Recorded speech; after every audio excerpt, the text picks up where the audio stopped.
안녕하세요. 저는 최근 막장 드라마나 공포 영화에 나올 법한 일을 겪은 여자입니다. 제가 살면서 남자를 많이 만나본 건 아니지만 그렇다고 적게 만난 것도 아니에요. 여러 남자들을 만나며 연애와 이별을 반복하다 보니 결혼을 굳이 꼭 해야 하나 싶은 생각이 들더라고요. 어른들이 보통 남자를 만날 때 그놈이 그놈이라는 말 많이 하시잖아요. 그 말처럼 연애를 해보니 다 그놈이 그놈같이 똑같게 느껴져서 점점 결혼 생각이 없어지더라고요. 그런데 그런 생각을 꺾게 만든 게 남편이었어요. 저희 남편을 만나면서 참 특이한 사람이다, 같이 살면 재밌겠다라는 생각을 하다가 어느새 결혼까지 하게 되었네요. 남편은 제게 고백했던 것도 보통의 고백과는 많이 달랐어요.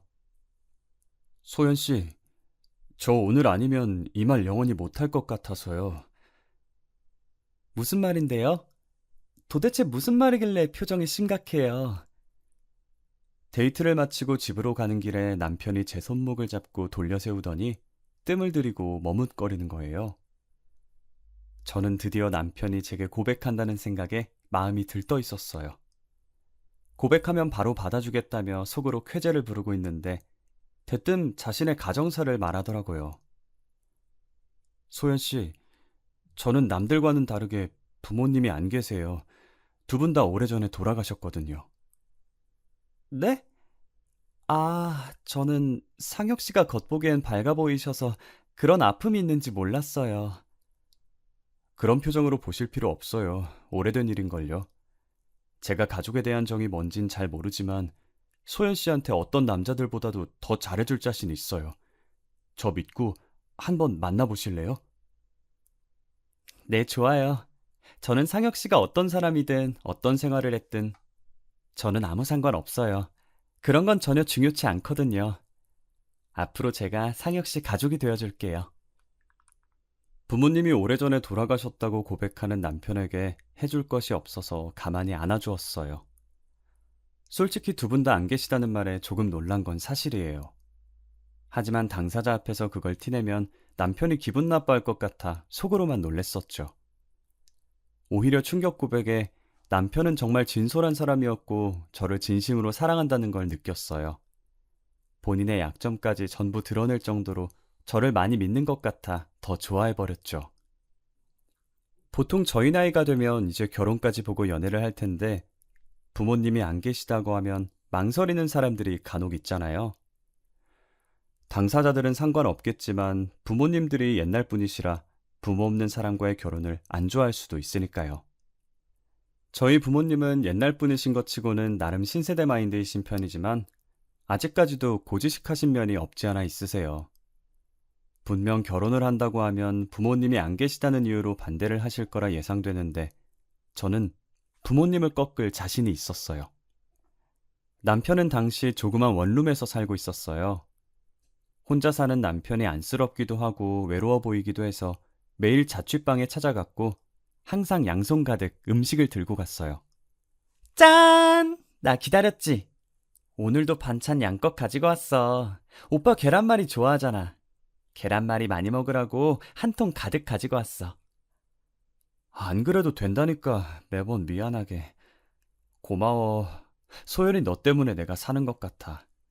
너 없었으면 진짜 어쩔 뻔했어. 그러게. 오빠 나 없었으면 어쩔 뻔했어? 이거 다 먹으면 말해. 미안해서 또 말 안 하고 그러지 마. 내가 좋아해서 하는 거니까 미안할 필요 없어. 전날 마트에서 사놓은 식자재로 새벽부터 반찬을 만들어 놓고 남편 집으로 가져다 줬어요. 남편은 항상 미안해했지만 제가 준 반찬을 깨끗하게 다 먹고 빈통을 꺼내 놓더라고요. 식탁 위에 올려진 빈통을 보면 맛있게 먹어준 것만으로 너무 감사했어요. 그러다 한 번은 제가 주말이기도 하고 게으름을 부리고 싶어서 저녁에 찾아간 적이 있었어요. 역시나 양손 가득 들고 온 무거운 반찬통들을 내려놓고 남편 집 앞에 서서 벨을 눌렀는데 분명히 안에 있을 남편이 아무리 벨을 눌러도 문을 안 열어주는 거예요. 제가 문을 살짝 두드리면서 남편을 외치니 그제서야 문이 열리기 시작하더라고요. 뭐야, 집에 있으면서 왜 문을 안 열어줘? 내가 몇 번이나 벨을 눌렀는데. 다른 사람인 줄 알았어. 올 거면 연락이라도 하고 오지. 내가 언제는 연락하고 왔었나? 여기 찾아올 사람이 나 말고 또 있나 봐? 아니야, 그런 거. 우와! 오늘도 내가 좋아하는 반찬들 많네? 진짜 맛있겠다. 메추리알 먹고 싶었던 거 어떻게 알았지? 남편 집에 올 사람이 없는데 다른 사람인 줄 알고 문을 안 열었다길래 내심 누군지 궁금했었죠. 제가 이 야심한 밤에 누가 오냐고 물었지만 오히려 시선을 회피하고 제가 들고 온 반찬을 손가락으로 집어먹더라고요. 제 성격이 단순해서 당시에는 더 파고들 생각을 하지 않았고 그저 제 반찬을 맛있게 먹는 남편을 흐뭇하게 봤었어요. 반찬을 냉장고에 넣어주고 간단하게 남편의 집을 치워준 후 집으로 돌아가려고 신발을 신고 있었어요. 남편은 가려는 저를 다급하게 부르더라고요. 그, 저기 소연아! 응? 왜? 나한테 할 말이라도 있어? 다음부터는 오늘처럼 저녁 시간에 오지 마. 위험하잖아. 지금도 봐. 벌써 밖이 어둡잖아. 으이그, 알겠어. 지금도 이러는데 우리 결혼하면 오빠 진짜 팔불출되는 거 아니야? 세상이 하도 흉흉하니까 그렇지. 항상 조심하고. 알겠지? 내가 한두 살 먹은 어린애도 아니고. 알겠네요. 남편은 제게 다음부턴 저녁 시간에 오지 말라고 당부하고 또 당부했어요. 저는 하도 말이 많은 세상이다 보니 저녁에 돌아다니다 제게 무슨 일이라도 생길까 진심으로 걱정돼서 한 말인 줄 알았어요. 그렇게 2년 정도 남편과 연애를 하고 드디어 결혼을 하기로 약속을 했어요. 남편은 돈을 열심히 모아서 얼른 집 사야 한다며 최대한 외출도 줄이고 밖에서 밥도 잘 안 사 먹는 양반이었어요. 물론 데이트도 제 자취방이나 남편 자취방에서 영화 보고 배달 음식 시켜 먹는 게 다였는데 어느 날 남편이 자취방이 아닌 레스토랑에서 저를 부르더라고요. 뭐야? 보너스라도 받았어? 갑자기 웬 레스토랑? 레스토랑도 레스토랑인데 우리 밖에서 만나는 거 진짜 오랜만 아니야? 그러게, 얼마만이지? 마지막으로 밖에서 데이트한 게 언제인지도 기억도 안 날 정도네. 뭐야, 오빠. 레스토랑이라고 꾸미고 나온 거야? 머리도 올렸네? 그러는 너는 매일 추리닝 입다가 오늘 원피스 입고 나와놓고 어디서 사돈 낱말하고 있어. 나 향수도 1년 반 만에 뿌려보잖아. 그래도 레스토랑인데 패션에 힘 좀 써야지. 안 그래? 그래서 뭔데? 왜 레스토랑에서 보자고 한 거야? 진급했어? 저는 간만에 밖에서 데이트하는 거라 많이 들떴었어요. 그리고는 화장을 수정하려고 가방에서 립스틱을 꺼내 바르고 있었어요. 남편은 제가 들고 있던 거울 밑으로 조그만 상자를 내밀더라고요. 저는 사이즈만 봐도 반지 케이스인 걸 눈치를 챘고 너무 놀라서 순간적으로 립스틱을 떨어뜨리고 소리를 질러버렸어요. 제 목소리에 사람들이 저희를 쳐다봤고 저는 입을 막은 채 쳐다보는 사람들에게 죄송하다고 고개를 숙였어요. 이거 뭐야? 반지 아니야? 맞아, 열어봐. 너가 좋아할 것 같아서 사봤어. 너무 이쁘다. 나 반지 선물 처음 받아봐. 이거 커플링이야? 결혼 반지 겸 커플링? 소연아, 우리 결혼하자. 내가 정말 잘할게. 잘할 자신 있어. 결혼하면 지금처럼 친구같이 재밌게 살자. 든든하게 잘 먹여서 데리고 가려고 비싼 레스토랑에서 보자고 했구만. 그래, 결혼하자. 죽이 되든 밥이 되든 한번 같이 살아보자. 저는 남편의 프로포즈를 받아들였고 쇳불도 단김에 뺀다고 며칠 뒤 저희는 바로 저희 부모님을 만나러 갔어요. 앞서 말한 것처럼 저희 부모님께서 고지식한 면이 조금 있어서 걱정을 했었어요. 혹시나 남편 부모님의 부재를 흠으로 잡고 결혼을 반대하지 않을까 하고요. 하지만 제 걱정과는 달리 부모님이 남편을 따뜻하게 맞이해 주더라고요. 제게도 묵묵했던 아버지는 다소 서툴지만 진심을 다해 안아주었고 어머니는 남편 손을 꼭 잡고 고생 많았다고 어서 들어오라고 하셨죠. 안 그래도 우리 딸한테 들었어요. 혼자서 고생 많이 했겠네.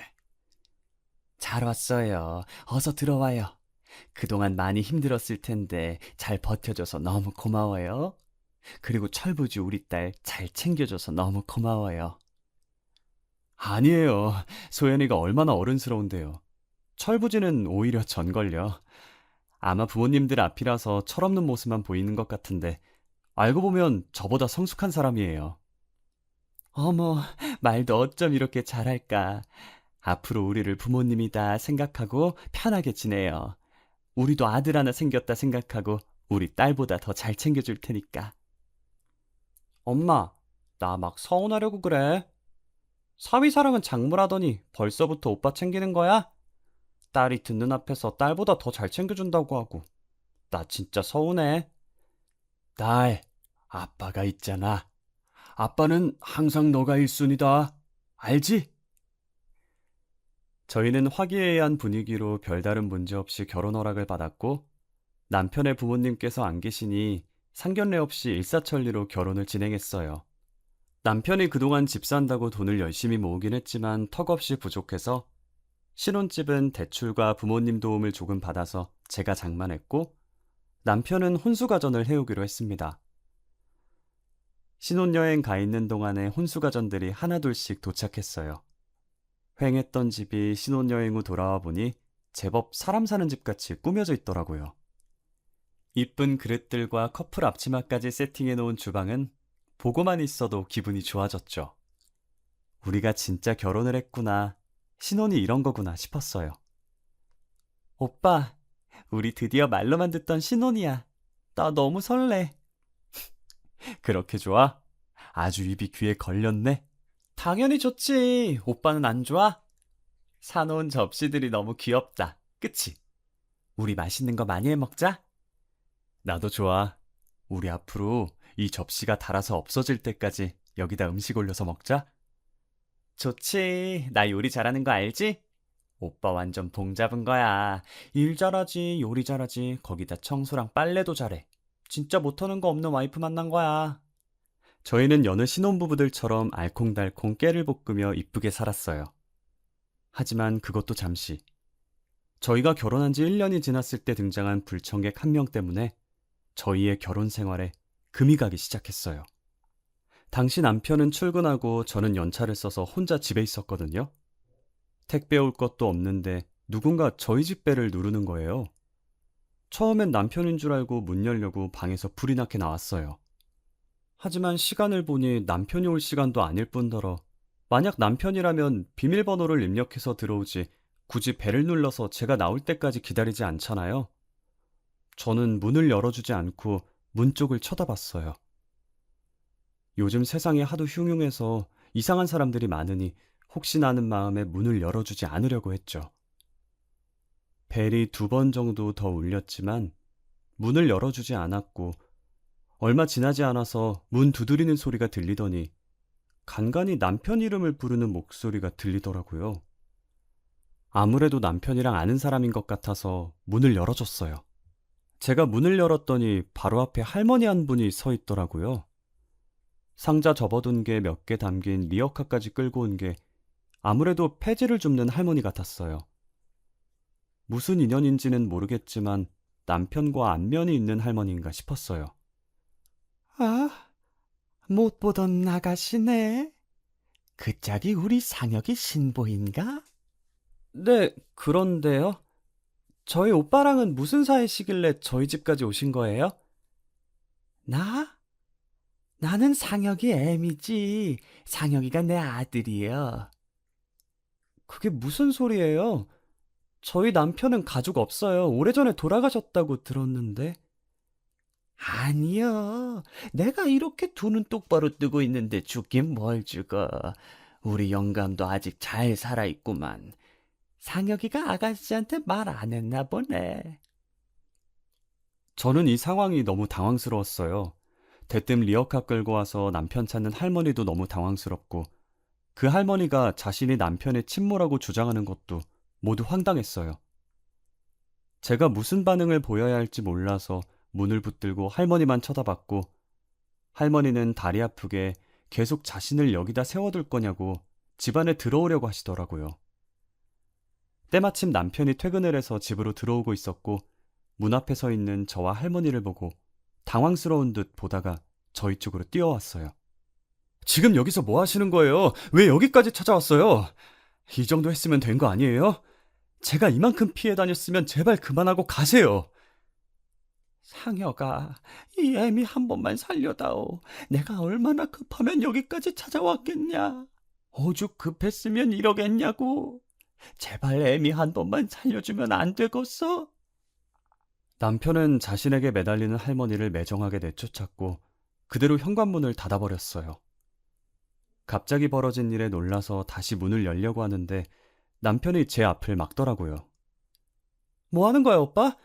오빠 친어머니라고 하던데 그렇게 내쫓으면 어떡해? 누가 내 어머니야? 내 어머니 아니야. 내가 전에 말했잖아. 부모님 돌아가셨다고. 미친 사람이니까 저 사람 말 들을 필요 없어. 처음 보는 남편의 단호한 표정에 기가 눌려서 저는 아무 말도 할 수 없었어요. 남편이 연애를 할 때부터 지금까지 제게 한 번도 화낸 적 없던 터라 그날은 아무 말 없이 하루 종일 남편 눈치만 봤어요.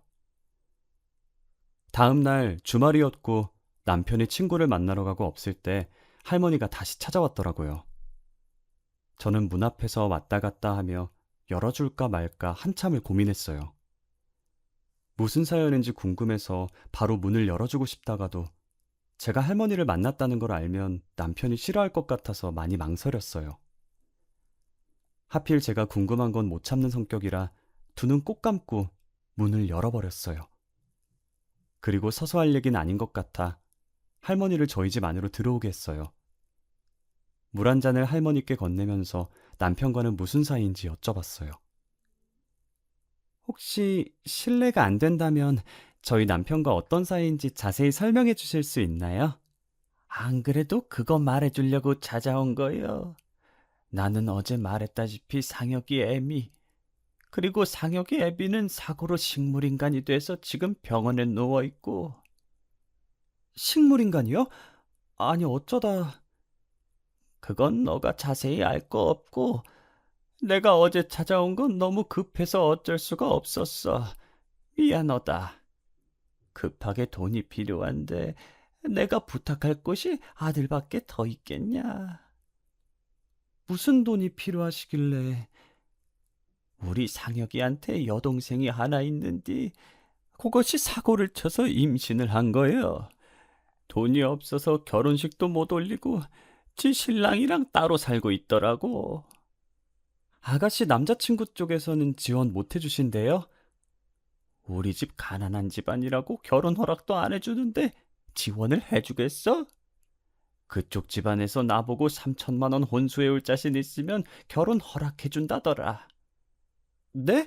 3천만 원이요? 그랴 3천만 원. 내가 당장 3천만 원이 어디 껐어. 그래서 염치 없는 거 알지만 울며 겨자 먹는 심정으로 여기까지 오게 된 거요. 혹시 3천만 원 있으면 어떻게 안 될까? 제가 3천만 원이 어디 있어요. 그리고 이건 제가 혼자 결정할 문제가 아닌 것 같아요. 제가 남편한테 말해볼 테니까 일단은 댁으로 돌아가 계세요. 아유, 고마워. 꼭 우리 아들한테 말 좀 잘 부탁함세. 저는 초면에 3천만 원 드리기도 못하고 3천만 원이 결코 적은 액수는 아니니 혼자서 결정할 문제가 아닌 것 같아서 일단 시어머니라고 주장하는 할머니를 돌려보냈어요. 남편은 할머니가 다시 찾아왔었다는 제 문자에 친구랑 놀다가 불이 나게 집으로 달려왔더라고요. 얼마나 뛰었던지 숨 넘어갈 듯이 헐떡거리면서 들어왔어요. 남편 이마에 맺힌 땀을 닦아주면서 할머니에게 들은 얘기를 남편에게 해줬어요. 아무 말 없이 고개만 끄덕이며 제 말을 듣다가 한숨을 내쉬더라고요. 사실 그 사람 친어머니 맞아. 내가 어릴 때 가난했었거든. 지금도 가난하고. 20살이 되던 해 새 인생 살고 싶어서 부모님과 연 끊고 집에서 도망쳐 나왔었어. 그랬구나. 아버님은 지금 식물인간이라고 하시던데. 나도 어머니한테 들은 건데 아버지가 사고 나서 식물인간이 되셨더라고. 내가 집 나온 뒤로 어머니가 찾아와서 말씀하신 거라 무슨 사고가 났는지는 잘 몰라. 그러면 오빠가 없을 때 사고 나신 거네. 어떡해. 내가 결혼 전에 너한테 저녁 시간에는 찾아오지 말라고 했었던 거 기억나? 기억나지? 나 그 뒤로 저녁 시간엔 안 갔었잖아. 항상 그 시간이면 어머니가 찾아와서 나한테 돈 달라고 그랬었거든. 아버지 병원비가 만만치 않다면서. 혹시나 너랑 마주칠까봐 저녁에 오지 말라고 했던 거야.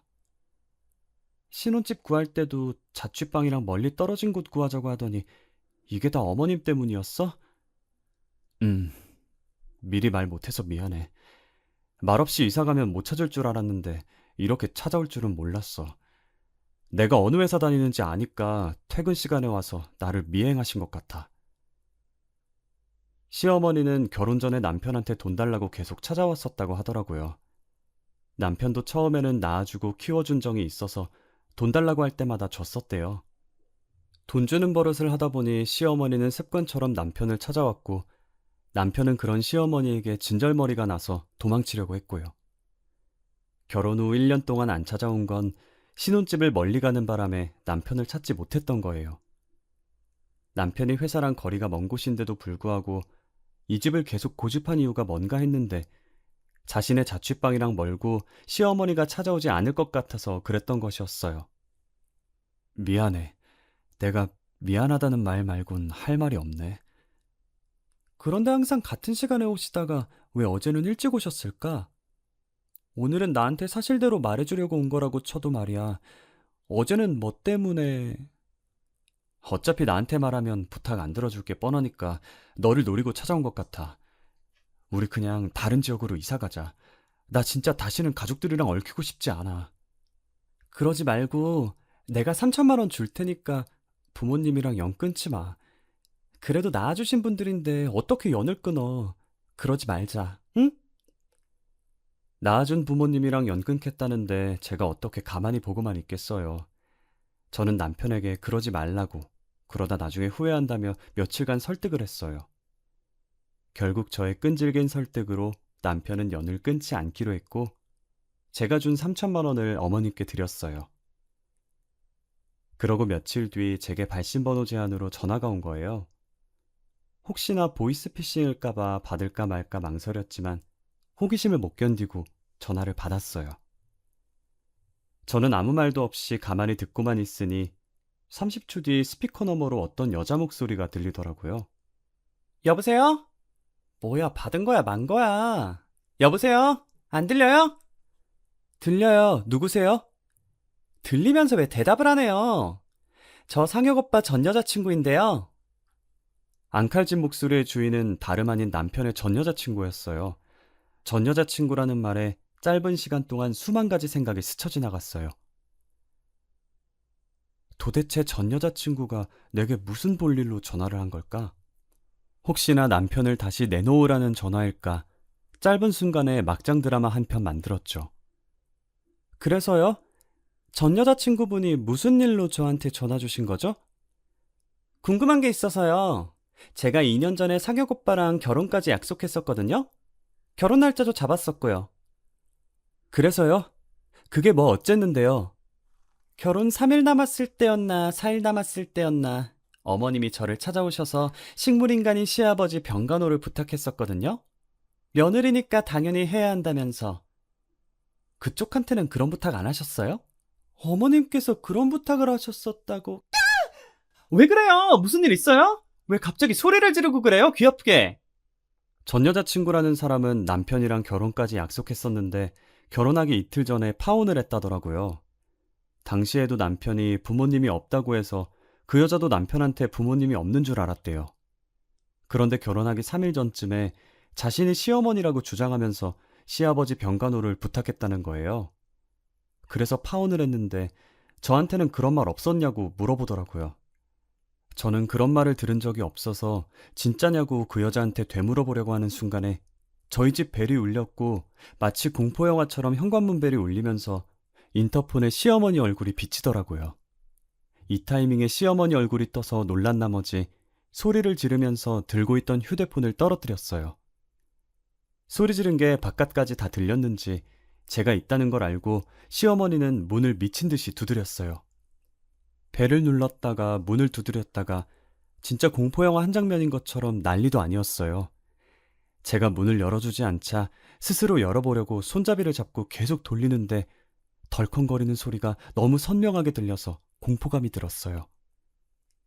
저는 떨리는 손으로 문을 열었고 시어머니는 웃으면서 집 안으로 들어오더라고요. 그러더니 자연스럽게 거실에 있는 소파에 앉으시더니 제게 종이를 내미는 거예요. 내가 긴히 너한테 부탁할 게 있어서 왔구만. 이거 받아. 팔 떨어져. 어머님, 이게 뭐예요? 내가 글자 몇 개 적어봤는데 한번 펼쳐봐.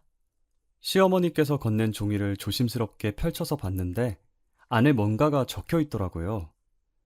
병원 이름과 호실, 그리고 시아버지의 이름으로 보이는 사람 이름 하나가 적혀 있었어요. 저는 이미 남편의 전 여자친구에게 들은 게 있으니 설마 하는 마음으로 시어머니를 쳐다봤어요. 뭐예요, 이거? 이걸 왜 저한테... 뭐긴 뭐요. 네 시애비 있는 병원이지. 밑에 있는 이름은 네 시애비 이름. 거기에 적힌 병원으로 가면 그 이름 적힌 병실이 있을 게다. 내일부터 거기 찾아가면 돼. 제가 여길 왜 찾아가요? 내가 거길 왜 찾아가라고 하건디? 눈치가 이렇게 없어서요, 원. 며느리가 시아버지 보는 건 당연한 의무 아니겠어? 앞으로 네가 찾아가서 병간호 해. 결국 시어머니께서는 이걸 노린 것이었어요. 남편한테는 돈을 노리고 며느리한테는 시아버지 병간호를 노린 거죠. 그동안 남편이 왜 부모랑 연을 끊으려고 했는지 잘 알겠더라고요. 저는 병원이 적힌 종이를 찢어서 시어머니 얼굴에 던졌어요. 이것이 지금 뭐 하는 거요? 이게 어디서 배워먹은 버르장머리냔 말이요? 저 내일 당장 변호사 찾아가서 이혼 절차 밟을 거예요. 이혼하면 더 이상 며느리 아니죠?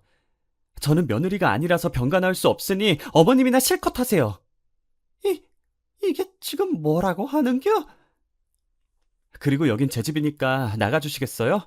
남이 저희 집에 있는 거 굉장히 불쾌하네요. 저는 이제 이혼할 거라고 더 이상 며느리 아니니 시아버지 병간호를 할 수 없다며 시어머니를 집에서 내쫓았어요. 그리고 퇴근하고 들어온 남편에게 시어머니와 있었던 일을 이야기했고 이혼을 하자고 했어요. 우리 이혼하자. 오빠가 좋은 사람인 거 너무 잘 알아. 하지만 어머님이 살아계신 한 우리가 아무리 이사를 가도 어떻게든 찾아서 쫓아오실 뿐이야. 나는 어머니 감당 못하겠어. 그래, 그러자. 이혼해. 내가 대신 사과할게. 정말 미안해. 저는 남편과 합의 이혼을 했고 재산 분할이나 위자료 없이 정말 깔끔하게 이혼을 했어요. 집은 제가 산 거라 남편만 짐을 챙겨서 나갔어요. 남편은 그동안 모은 돈으로 어찌저찌 투룸 전세를 구했더라고요. 혼수 가전들은 남편이 해온 것이니 전부 남편의 집으로 보내줬어요. 이혼한 지 3일째 됐을 때 제 통장에 3천만 원 입금 알림이 와서 봤더니 남편인 거예요. 이게 무슨 돈인가 싶어서 놀라서 이혼 후 처음으로 전화를 했어요. 방금 3천만 원 보낸 거 뭐야? 왜 나한테 돈을 보내? 저번에 어머니한테 드렸던 3천만 원 다시 돌려줘야지. 이혼한 날 바로 주려고 했는데 집 구하느라고 돈을 다 썼더라고. 급한 대로 대출 받아서 보냈어. 안 보내줘도 돼. 오빠가 안 준다는 거 내가 주라고 고집 부렸던 거였잖아. 그래도 어떻게 그래. 어차피 정리하는 거 깔끔하게 하는 게 낫지. 그동안 미안한 일만 많았네. 과거는 다 잊고 새롭게 시작해. 너는 분명 잘할 수 있어. 내가 응원할게. 시어머니만 아니었어도 남편과는 절대 이혼할 일 없었을 거예요. 남편은 이혼했지만 끝까지 좋은 사람이고 저를 위해준 사람이죠. 남은 제 인생에서 이런 남자를 다시 만날 수 있을지 모르겠네요. 시어머니는 저희가 진짜 이혼을 했다는 걸 알았는지 더 이상 저를 찾아오지 않았어요. 저는 아직도 그때를 잊지 못해요. 인터폰에 웃고 있는 시어머니의 얼굴이 비치던 그때를 말이에요.